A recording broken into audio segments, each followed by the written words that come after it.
Olá, tudo bem? Hoje eu vou conversar com vocês sobre uma questão importante que diz respeito a como que os tradutores da Sociedade Bíblica do Brasil chegaram aos nomes e aos termos que você tem hoje na sua Bíblia em mãos. Acredito que você nunca tenha ouvido falar sobre essa questão, mas ela existe e foi publicada numa revista da Sociedade Bíblica do Brasil. Eles começam a matéria deles, né?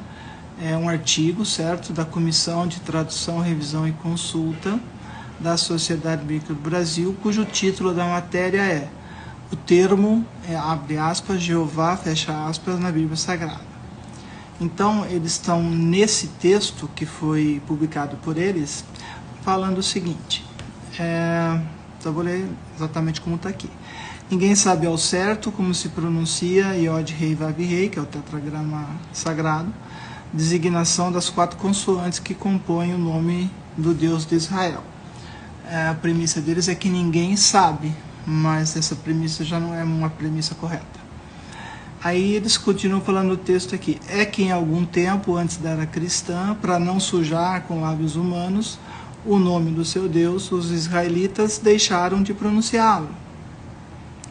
E assim as vogais desse nome foram esquecidas. Bom, o que eu tenho a dizer sobre isso? Primeiro, essa é a teoria mais aceita, mais comum, mais popular. No entanto, ela não é uma teoria válida, porque existe o texto, né? E existe, a partir dos sinais maçoréticos ou diacríticos, a possibilidade de leitura correta, com pronúncia, inclusive, né? Mas a alegação, por outro lado, aqui está correta, ou seja, o texto pré-maçorético, né, do Antigo Testamento só tinha consoantes. As vogais, entre aspas, eram transmitidas através de séculos pela tradição. E aqui nós temos a questão que comprova que a pronúncia não se perdeu através da tradição, que é passada de pessoa para pessoa, né, através dos tempos, né, e que se preservou dentro daquilo que hoje existe nos sinais maçoréticos ou diacríticos. Aí aqui diz assim nessa matéria que só no sexto ou sétimo século depois de Cristo é que os maçoretas colocaram vogais no texto hebraico.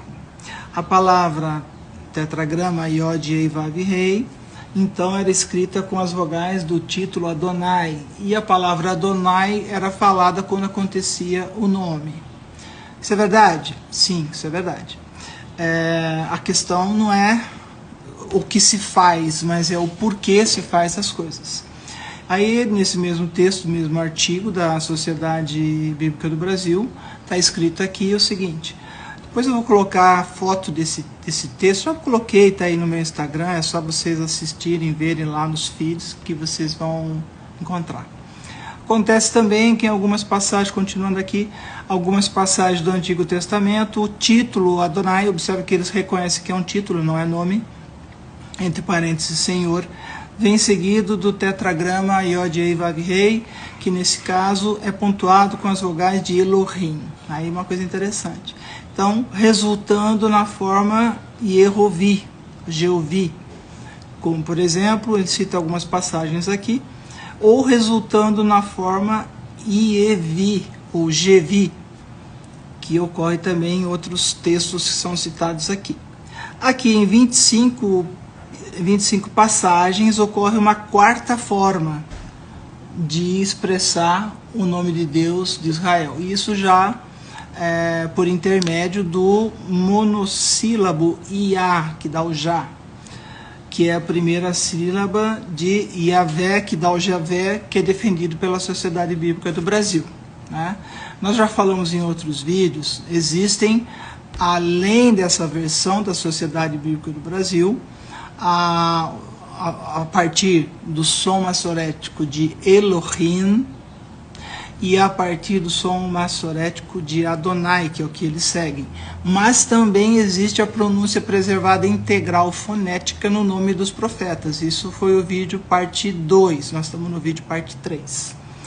a citação feita pela Sociedade Bíblica do Brasil, eles citam a Petrus Galatinos, que é mais ou menos do ano 1520, depois do Cristo, né? Como se diz aí, que é da Era Comum.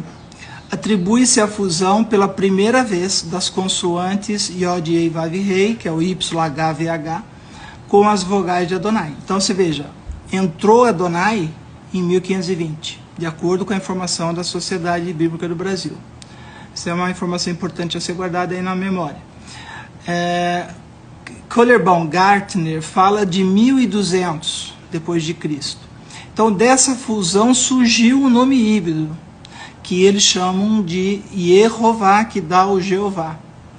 Esse não é, portanto, o nome. Então, essa aqui é a linha de raciocínio e defesa da Sociedade Bíblica do Brasil, da Comissão dos Tradutores, para dizer que não é Jeová.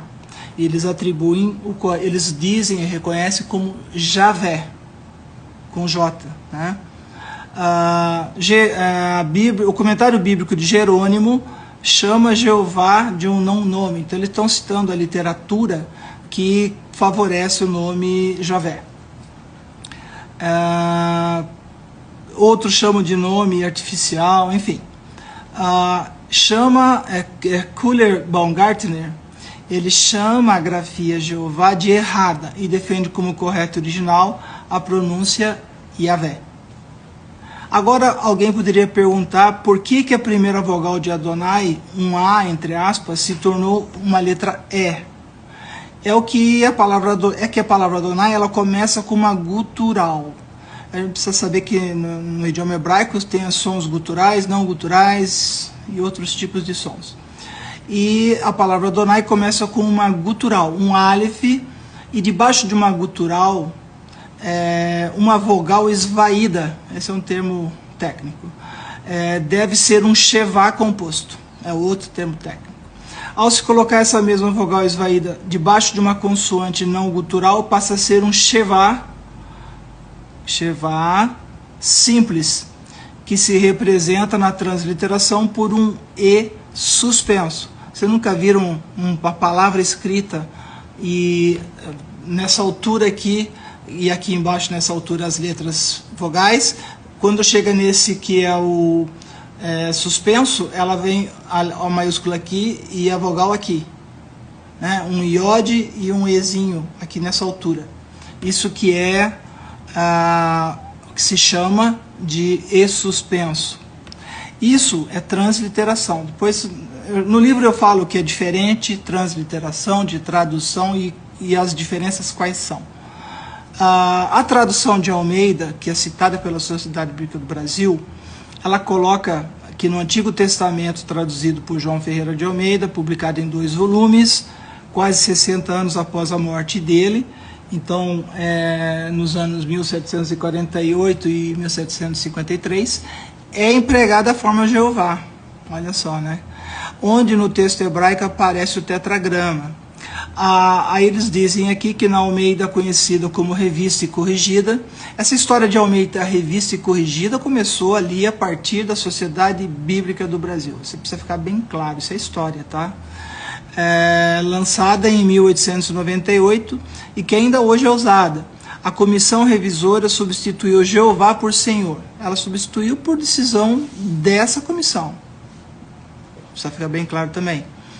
Nas passagens que ocorre esse nome, menos naquelas em que está junto com Adonai, que eles chamam de Senhor também, em algumas poucas passagens. Então, nessas ocorrências, a Revista e Corrigida conservou Jeová.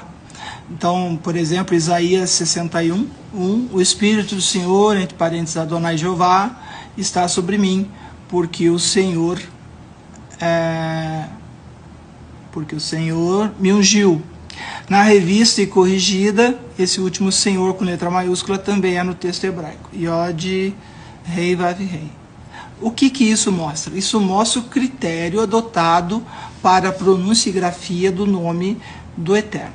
Esse critério é da Sociedade Bíblica do Brasil e necessariamente não corresponde ao que os tradutores, por exemplo, Almeida, traduziu. É diferente. É isso que precisa ficar bem claro para as pessoas entenderem. é diferente o que é adotado pela Sociedade Bíblica do Brasil daquilo que é adotado no texto, por exemplo, de João Ferreira de Almeida. Ficou claro isso? Isso é fato. E esse fato é detalhe explicado no meu livro para as pessoas não terem confusão. Porque não basta você chegar, comprar uma Bíblia e ficar lendo ali sem saber o que está escrito ali. Não sei se isso é inocência ou é falta de visão das coisas. Nem lendo o prefácio, nem lendo a apresentação. Então, assim, já começa errado quem raciocina que a Bíblia que está ali é a única possibilidade de ser correta, porque dentro do contexto de traduções, são 3 possibilidades. Não só Adonai, mas também consoantes de Elohim e aquela contida no nome dos profetas. Então, pessoal, é só para chamar atenção para isso, para você que acha que já sabe tudo, entender que isso é uma possibilidade de tradução e não é a única. E também não é a mais reconhecida dentro do contexto de traduções e transliterações. Ok? Por hora é só para esclarecer esse ponto. E daqui a pouquinho eu vou fazer o vídeo, o terceiro vídeo, vamos chamar assim, falando sobre isso, que envolve as 3 possibilidades de termos um nome correto do Criador, do seu Filho, e dentro daquilo que é hebraico, não dentro daquilo que alguém de uma comissão de revisão e consulta resolveu escrever, porque essa comissão chegou a essa conclusão. Para quem não sabe, na história das traduções, tem inúmeras comissões criadas, desde com 50 pessoas, com 3, com 2, com 10, com 15, com 20, e cada uma delas chega a uma conclusão diferente.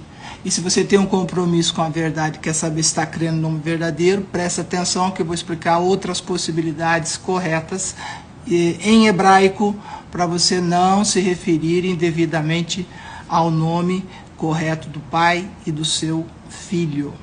Ok? Meu livro fala sobre isso e mostra como detectar e como desmascarar falsos profetas, falsos pastores e falsos tradutores também. Tá bom? Beijo grande, até daqui a pouquinho que tem mais. Tchau.